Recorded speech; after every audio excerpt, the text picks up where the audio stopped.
Anaogopa mtu anaokuwa na tembea na Biblia, anamuogopa mtu ambaye anakuwa naishi maisha yaliyomo kwenye Biblia, anakuwa anamuogopa mtu anaoishi katika matendo ya Biblia, yani anaoishi katika maisha matakatifu. Sio kila ambaye anabeba Biblia anaenda kanisani huko anaolela mwingi. Shetani amuogopi mtu kama huyo, na asilimia kubwa au asilimia zote watu wa aina hiyo ni watu ambao wachawi wanawaamini sana, wanawakunja vizuri sana, kutokana ni kweli wanashika Biblia, ila maisha yao, taratibu zao, mwenendo wao sio msafi. Yani wana namna nyingi za uovu wanazitenda, wana namna nyingi za maisha holela ambao wanayaishi, namna za dunia wanazifuatisha. Kipindi fulani nilitoa ujumbe kwamba asilimia kubwa ya waitao wameokoka. Kipi hiyo nilizungumzia. Leo nichomekee na ya dada zangu hao waitao wameokoka. Asilimia kubwa ya hao wanaosema wameokoka wanawake, asilimia kubwa ni malaya sana. Wanapatikana kanisani, lakini matendo yao ni ovyo sana. Kiangalia mara mikucha, mara si minywele, mara si vitunguo tufupi na namna nyingi za dunia. Walokole wanawake wa sasa wanapojiweka, nakwambia mtu wa Mungu, mikucha hiyo, mirangi hiyo, walokole hawakupatikana kuonekana katika hiyo. Wanawake waliokoka katika Biblia hii tunasoma hawakukuwa na namna hizo za dunia, hawakuwa na namna hizo.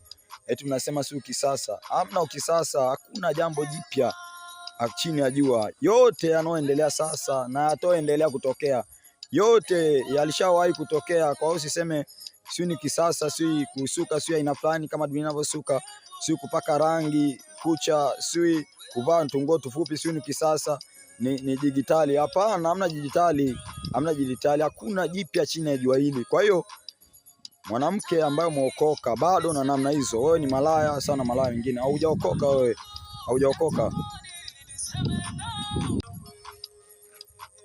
Fundi mmoja asubuhi ya leo nilienda kupeleka baskeli anizigie pancha, akawa ameniona nikiwa na Biblia, akawa ameniuliza, mbona unatembea na Biblia?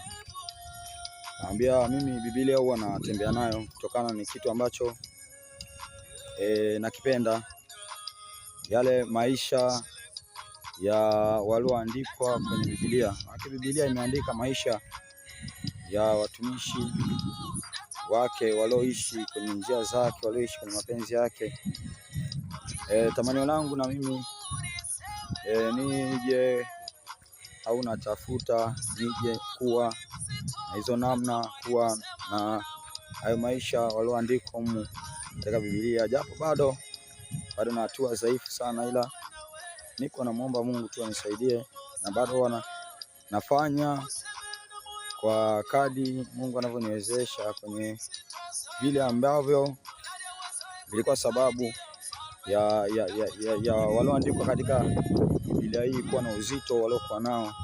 Ukiangalia watu kama kina Paulo, uzito waliokuwa nao. Ukiangalia Musa, anasema Musa alipanda mlimani, siku akashuka, wana wa Israeli wakaona sura yake ilikuwa inang'aa.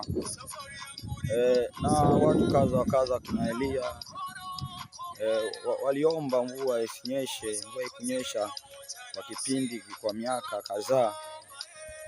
Ule uweza waliokuwa nao watu wa Mungu walioandikwa katika kitabu hichi, natamani sana na mimi uwezo uje zaidi kwangu. Ni kweli na hatua dhaifu, ni kweli bado sana, ila anapiga mbio kutafuta hayo maisha. Ambacho nakizungumzia hasa ni baada yule fundi kuniuliza unatembea na Biblia, na nikamjibu kwamba natamani kufanana na watu walioandikwa katika Biblia. Jambo lingine ambalo aliniambia, alisema shetani huwa anaogopa sana watu wanaotembea na Biblia, watu wanaoshika Biblia. Mimi nikamwambia hapana ndugu yangu, shetani hamuogopi mtu anaotembea na Biblia, au anapokuwa analala Biblia anaiweka anaiweka kwenye shingo, kwenye kichwa pale anapoegemezea, iko mahali fulani. Kamwambia shetani anamuogopa mtu anaokuwa na tembea na Biblia, anamuogopa mtu ambaye anakuwa naishi maisha yaliyomo kwenye Biblia, anakuwa anamuogopa mtu anaoishi katika matendo ya Biblia, yani anaoishi katika maisha matakatifu. Sio kila ambaye anabeba Biblia anaenda kanisani huko anaolela mwingi. Shetani amuogopi mtu kama huyo, na asilimia kubwa au asilimia zote watu wa aina hiyo ni watu ambao wachawi wanawaaminia sana, wanawakunja vizuri sana, kutokana ni kweli wanashika Biblia, ila maisha yao, taratibu zao, mwenendo wao sio msafi.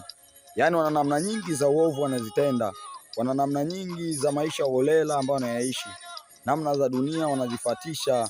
Kipindi fulani nilitoa ujumbe kwamba asilimia kubwa ya waitao wameokoka.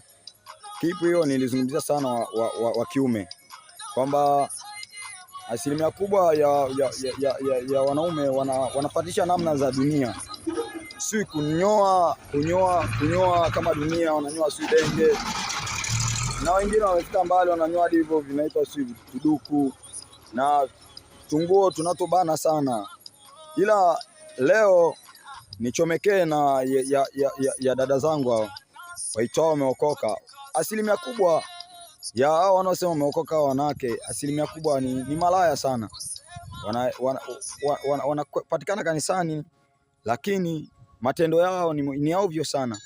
Kiangalia mara mikucha, mara si minywele, mara si vitunguo tufupi na namna nyingi za dunia.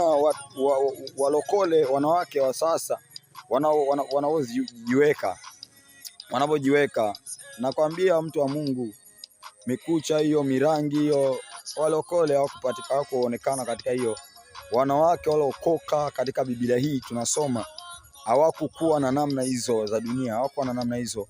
Eti tunasema si ukisasa, hamna ukisasa, hakuna jambo jipya chini ya jua. Yote yanayoendelea sasa na yataendelea kutokea, yote yalishawahi kutokea. Kwa hiyo usiseme si ni kisasa, si kusuka, si aina fulani kama dunia inavyosuka, si kupaka rangi kucha, si kuvaa tungo tufupi, si ni kisasa, ni digitali. Hapana, hamna digitali, hakuna jipya chini ya jua hili. Kwa hiyo mwanamke ambaye umeokoka bado na namna hizo, wewe ni malaya sana. Malaya wengine haujaokoka, wewe haujaokoka.